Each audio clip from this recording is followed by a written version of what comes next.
ღმერთო ჩემო წამოვდი რა. თავად YouTube-ის თანამშრომელი YouTube-ზე რასახის ვიდეოებს უყურებ ხოლმე? ენა თითქმის აღარ ხდება ბარიერი, იმიტომ რომ ხდება გადათარგმნები. თუ შეგიძლია რომ ქართველ კრეატორებს მოუმატონ ახვება ზოგადად engagement-ი გაუზარდო YouTube-ზე. ყველას ურჩევდი რომ ხელოვნური ინტელექტი მაქსიმალურ დონეზე შეისწავლო. სად არის ქართული კონტენტი ამ გლობალურ YouTube სისტემაში? Google ზოგადად საოცნებო კომპანია იყო, სადაც შემიძლია რომ მემუშავა. და მოვედი ნიუ-იორკში, ერთ-ერთ ოფისში. ესე პირდაპირ შეაჭერი. დათვალიერება. ყველაზე მეტად რაც ხდის ქართველს არის ბრძოლის უნარი. დილა შუადღე და საღამო მშვიდობისა იმის მიხედვით თუ პლანეტის რომელი წერტილიდან გვიყურებთ, ეს არის გადაცემათა ციკლი ამერიკის შეერთებული შტატებიდან უეჭველი ქართველია. მე ამ გადაცემის ავტორი და წამყვანი ჟურნალისტი ალექსი მეგრელიშვილი ვარ და შევეცდები რომ შემდეგი ნახევარი საათი საინტერესოდ გაგატარებინოთ.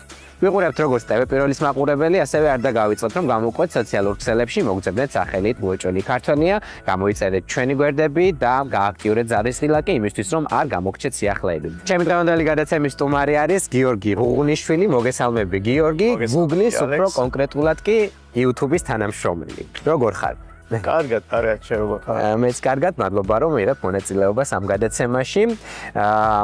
პირველ რიგში მინდა მაყურებელს უთხრა ჩვენი გაცნობის ისტორია, ესე იგი, არ ვიცი შენ გახსოვს თუ არა, დაახლოებით 3 თუ 4 წლის წინ მეგობრებო, მუშაობდი სადღაც წვეულებაზე, როგორც ბარმენი თუ არ ვცდები და იყო Google-ის თანამშრომლების კორპორატიული წვეულება. ამ თანამშრომლებს ეკეთათ ბეიჯები, თავისი სახელით და გვარით და შევნიშნე ქართული სახელი და გვარი. მოვედი გასაცნობად, რომ მეთქი ქართულ საქრა გინდა და ძალიან გამიხარდა, რომ ესეთ წარმატებულ კომპანიაში და ამდენ თანამშრომელში უცებ აღმოვაჩინე ქართველი. მოდი გაეცანი ჩემ მაყურებელს, ვინ ხარ, საიდან ხარ, სადაური ქართველი ხარ, მანამ სანამ უკვე Google-ის ისტორიაზე გადავალთ. დღეს სამუშაო დღე გაქვს და ხო, ვიცი, ცოტა დროში ვარ შეზღუდული, დროულად უნდა ჩავწეროთ ეს გადაცემა. რამდენი ხანია, რაც ამერიკის შეერთებულ შტატებში ხარ?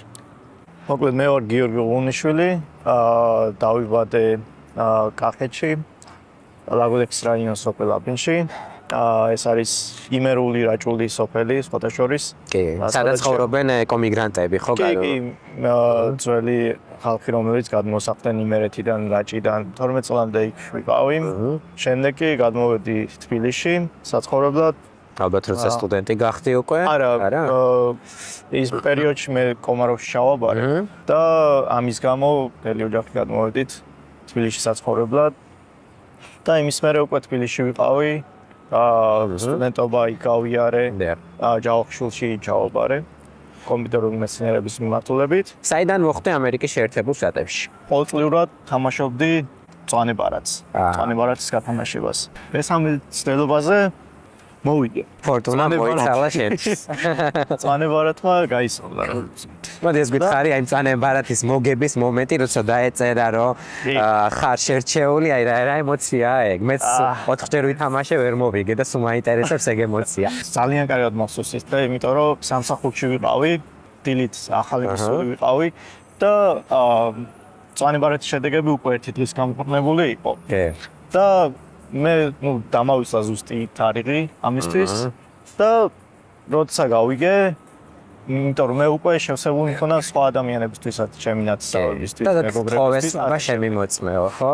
ხო, რა თქმა უნდა, ყველა მირეკავს, აბა რა ვქენი, როგორ გამოვიდა და ანუ ამოწმე ყველაზე არა, not selected, ყველგან ეწერა რა, ანუ არ ხარ შერჩეული. და ჩემსაზე უკვე ისე ვარ რა, ანუ აღარ მაქვს იმედი რომ რამე იქნება, იმიტომ რომ ყველაზე ესეთი პასუხი მოდის ალბათ რაღაცა არ გამოდის და უცებ სხვა სკრინი გაიჭირა რა. და უცებ ღმერთო ჩემო წამოვდი რა. სამსახურში ვზივარ ჩემთვის მუშაობ და ჩემი ხო არავის არ მოგია საერთოდ. მომშვიდობო გახო, კარგად ხარ და რო უთხარი და აი ძალიან დიდი სიხარული იყო ყველას მხრიდან რა, აი ძალიან გაუხარდათ.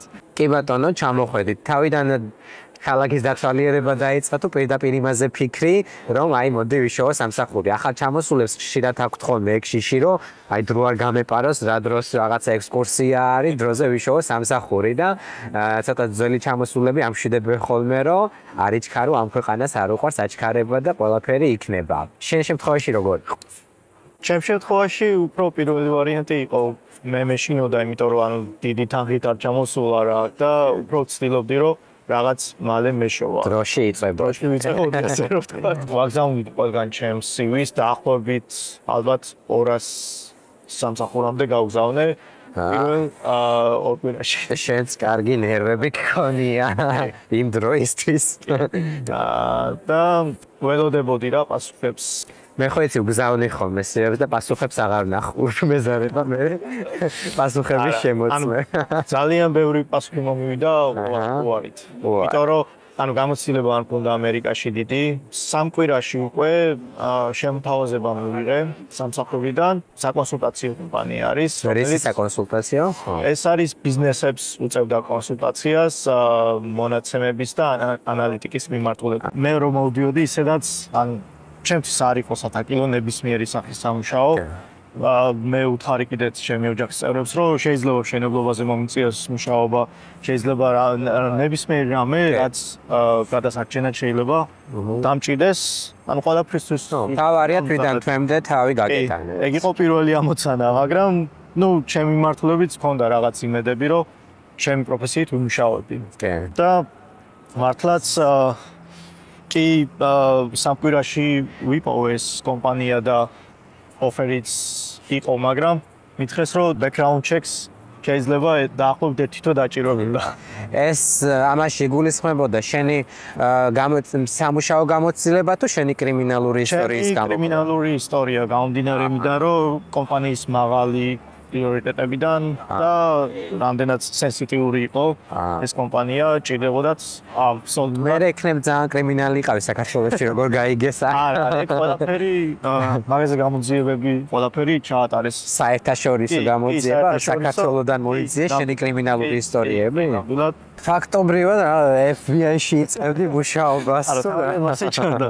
თად FBI არ იყო, მაგრამ საინტერესო კომპანია იყო, 3 წელიწად ნახევარი ვიმუშაوي. Google ზოგადად, ანუ ჩემთვის საოცნებო კომპანია იყო, სადაც შემეძლო რომ მემუშავა. და მინდო ძალიან მაინტერესებდა შიდა ინფრასტრუქტურა, ხდებოდა გამეცნო ხალხი, ვინც მუშაობდნენ Google-ში და მოვედი ნიუ-იორკში, ერთ-ერთ ოფისში. და ესე პირდაპირ შეაჭერი. შეაჭერი, უნდა დათვალიერება. უფროსი ვინაის მანარი. გავსაუბრეთ.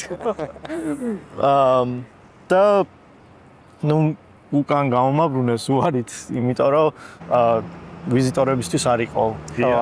ჯავშანი ქონდა არაფერი. ხო, ჯავშანი არ ქონდა და თან ანუ ერთადერთი ვარიანტი იქნებოდა თუ ვინმე მყავდა ნაცნობი Google-ში, შეეძლო რომ შევიყვანო. აჰა. როგორც ვიზიტორი ისე. კი. მაგრამ ნუ ამ დროს ნიუ-იორკში არავინ არ ყავდა. და ძალიან გულუფრთხილო იმედით წახვედი რომ იქნებ შემისთან და დამათვალიერებ. გარედან მოსულ. შევედით.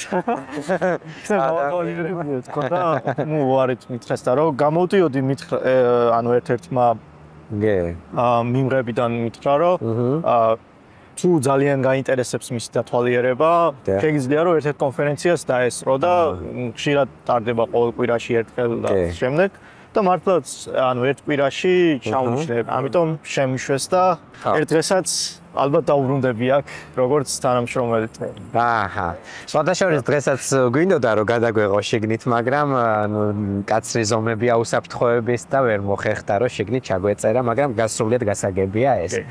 კი ბატონო, ესე იგი წამოხედი ამ უბრალო კონფერენციიდან როგორც სტუმარი იმედით და იმ განზრახვით რომ მე აქ დავბრუნდები და ეს რეალობაში მოიყვანე. როგორ? ერთ დღესაც ერთ-ერთმა რეკრუიტერმა უმწერა რომ სამუშაო არის Google-ში თუ დაგაინტერესებს.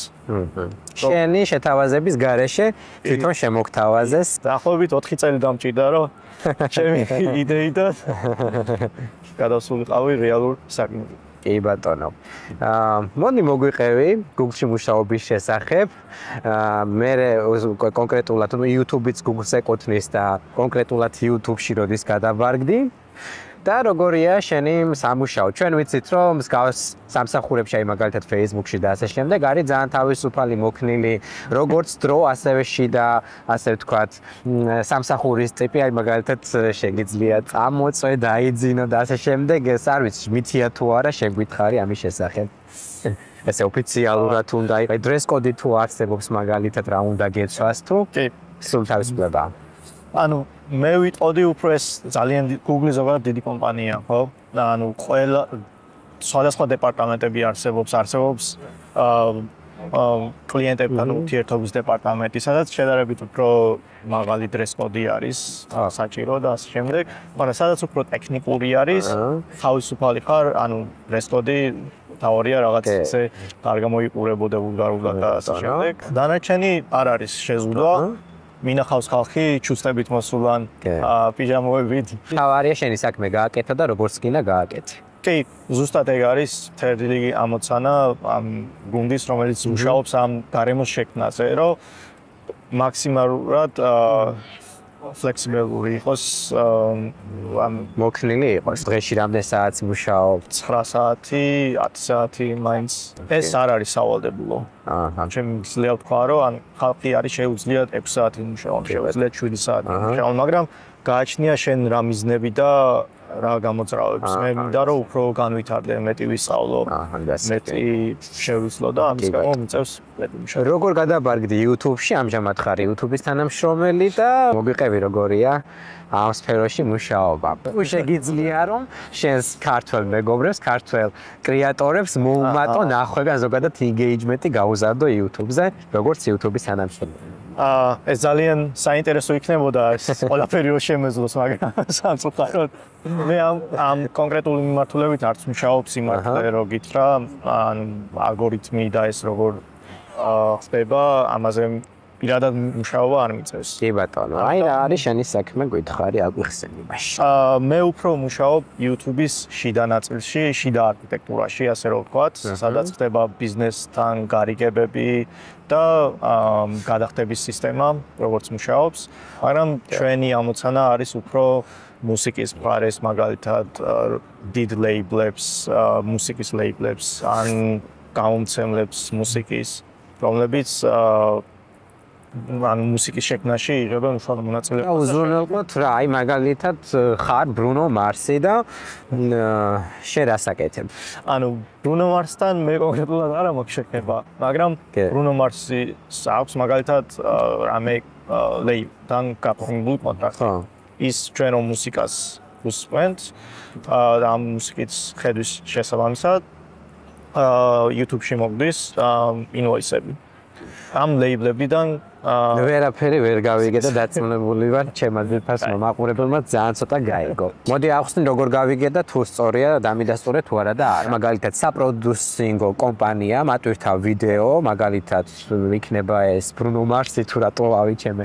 სხვა YouTube-ით გამომუშავებული თანხა რომ მას სწორად ჩაერიცხოს ეს ყველაფერი ეს ტრანზაქციები იყოს გამართულად, ამას უზრუნველყოფს შენი კომპანია. სწორად გავიგე? დაახლოებით კი, იმიტომ რომ ჩვენ ვიდეოსთან შეხება ნაკლებად გვაქვს, უფრო მუსიკის მხარეს, ან მუსიკის ბიზნესში გვაქვს შეხება და ის კომპანია, დიდი კომპანია ითხოვს მუსიკის ჰონორარს, კონკრეტული მუსიკის ჰონორარს. არტისტისთვის, რომელთანაც აქვს გაფორმებული კონტრაქტები. მე რომ მაგალითად ჩემ გადაცემას უეჭველი ქართველია ვდებ YouTube-ზე და მე რომ აქედან მონეტარიზაცია მაქვს, ეს შენ არ გეხება.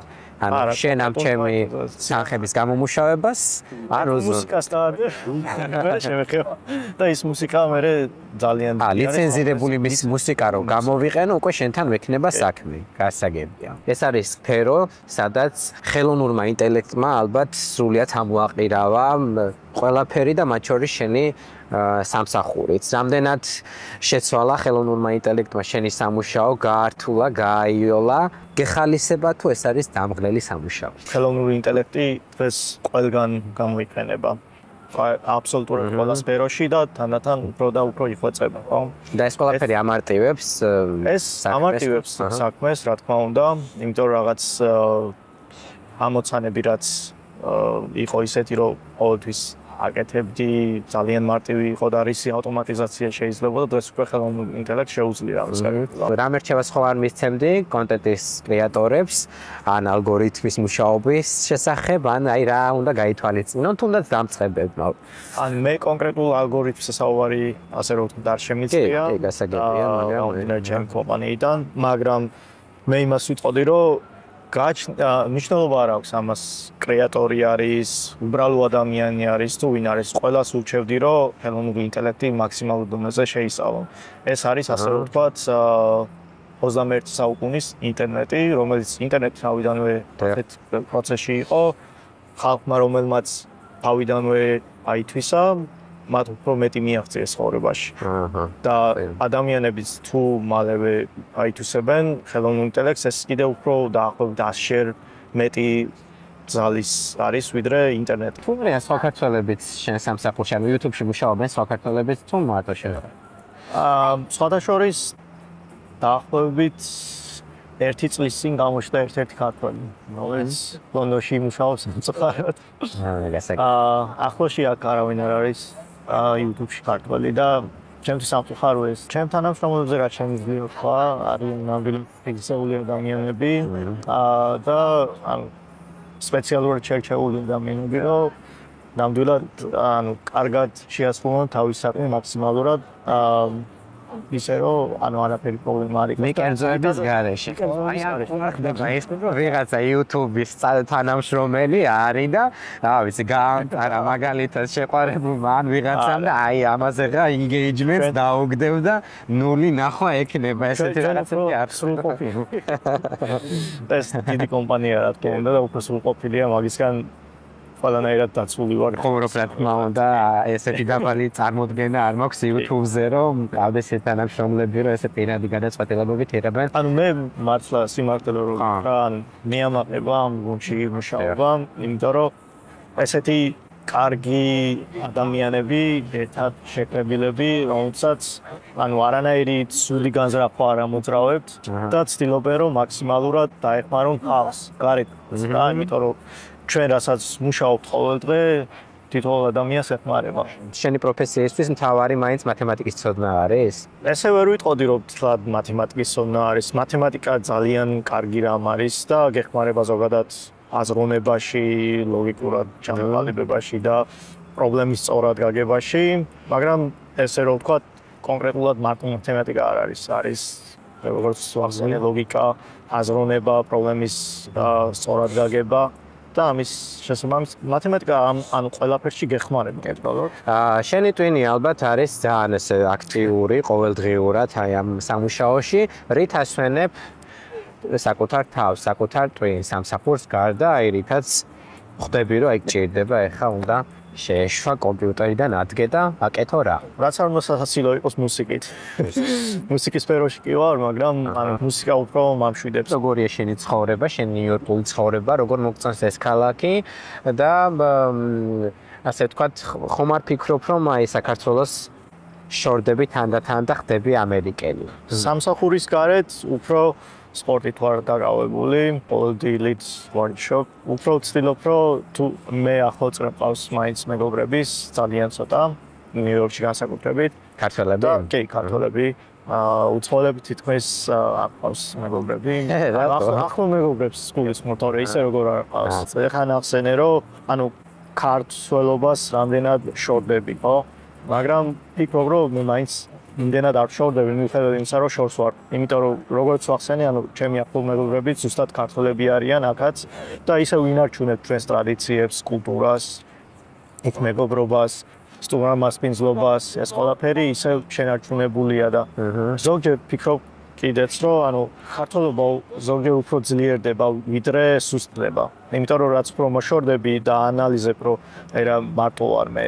აი ჩემ ქვეყანაში როგორი კულტურა არის, აქ როგორი კულტურა არის და ამაზე რომ ფიქრობ, მე უფრო ხვდები რომ იცი რა, ჩემ კულტურასთან უფრო ახლოს ვარ მაინც.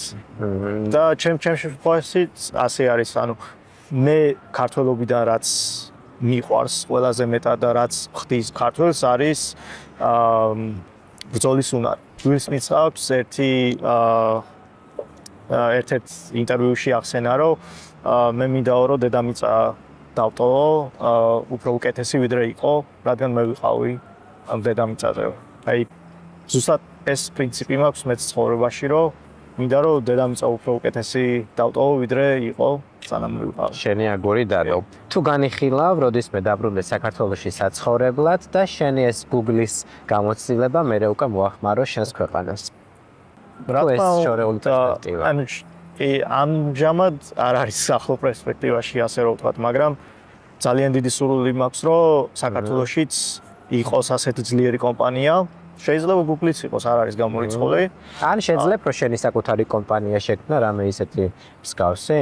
არის ესეთი გეგმები არის კი, რომ ანუ მე მაინც მინდა რომ ჩემი მიმართულებით მაინც ჩემი კომპანია წამოწიო. ეს ლაგოდეხელი კაცი რომ აღმოჩნდი უცებ ნიუ-იორკში, მალევე დაიწყე ამერიკულ კომპანიაში მუშაობა, სრულიად ამერიკელების გარემოცვაში. აი კულტურული შოკი თუ მიიღე ან რაღაცა ისეთი, რაც ძალიან გაოცებდა ამერიკელებში.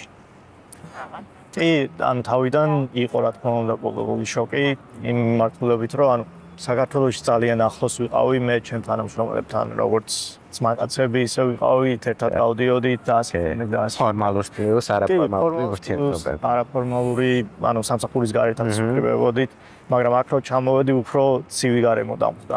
ახლოს არ მიგიშვებენ, ეგ არის ყველაზე დიდი პრობლემა და კულტურული განსხვავება, ესე რომ ვთქვათ, იმიტომ რომ ყველას თავისი სფერო აქვს, თავისი ვიწრო წრე აქვს და ურჩევნია, ანუ თავის ვიწრო წრესთან გაატაროს დრო, ვიდრე შენთან. რო უყურებ ადამიანს შეიძლება გიცინოდეს და გიღიმოდეს, მაგრამ არ არის გულწრფელი რა. ეგ ყველაზე მეტად მაწუხებს მე მაინც. და ქართულობაში მაგას ვაფასებ ყველაზე მეტად, რომ ხედავ ადამიანს შენთვის როგორ არის განწყობილი და გამოხატავს ამას. კახელკაცს ყველაზე მეტად ეს კერძების თემას გავცეთ რა გენატრება აქ. თუ რაღაცა რაც გენატრება ამზადებ ხოლმე. მე დამზადებაში დიდი მასტერი ვარ. მარტო ცხოვრებამ ვერ გასწავლა ეგ. არა. მარტო ცხოვრებას ჩემთვის მოაქვს თვითგადარჩენის უნარები, მინიმალურ მოთხოვნაზე, მინიმალურ დონეზე რო იცხოვრო. სხვადასხვა Google-ს მეხმარება ამ საქმეში, იმიტომ რომ ჩვენ გვაქვს უფასო საუზმე, ლანჩი. ოკეი.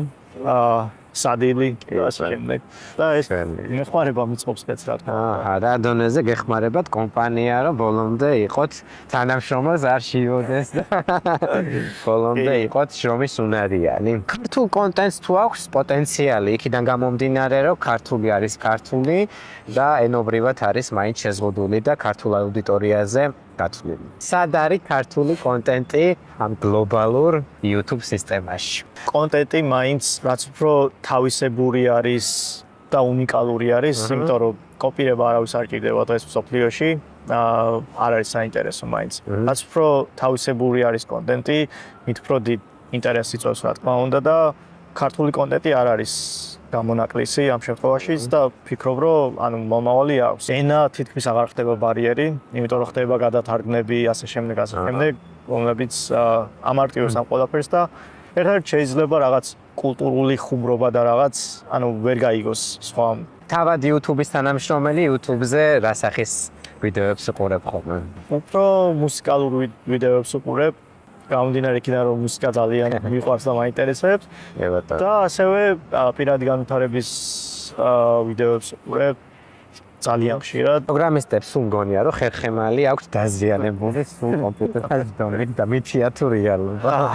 რამეს ჯანმრთელობის პრობლემები ხომ არ შეგექმნა, ან შეიძლება თვალების ან არ ვიცი რამე, იმიტომ რომ ხარ სულ კომპიუტერში. თვალებთან დაკავშირებით შეიძლება ცოტა კი. და მაგრამ ხერხემალს და ასე შემდეგ რაც შეეხება, უფრო იმაზეა დამოკიდებული, რას საკეთებ, როგორ იქცევი, როგორ იცავ თავს, ამ ყველაფრის. რამე მექანიზმი ხომ არ გაქვს შემუშავებული თანამშრომლებს გულში ამის დასაცავად? კონკრეტულად Google-ის პრინციპები არ არის ეგ, მაგრამ ანუ გვაქვს სამოძრაო მაგიდა მაგალითად, რომელიც შეიძლება ფერსედამგარმა იმუშაო, ჩვეულებრივ. ეს გეხმარება. ასევე ანუ სამსახურში გვაქვს სავარჯიშო დარბაზები, რამდენიმე და შეგიძლია ვთქვათ შესვენებაზე გახვიდე ვარჯიშო. უფასო ყובה, დარბაზში, ვარჯიში, სამსახურის დროს. იმუშავე როგორც გინდა, თუ გინდა წამოწექი, თუ გინდა იდექი, იმუშავე რამდენი საათიც გინდა. შეიძლება ითქვას, რომ შესაშური სამსახური გაქვს. საქართველოსთვის რა სიკეთის მოტანა შეძლებ მომავალში შენი ცოდნით როგორ ფიქრობ? ტექნოლოგიური კუთხით თუ დავეხმარები ქვეყანას და მიცე უფრო მეტ შესაძლებლობას განვითარების ახალგაზრდებს დავეხმარები, რომლებსაც სურვილი აქვთ, რომ უფრო მაღალ ეტაპზე გავიდნენ ცხოვრებაში.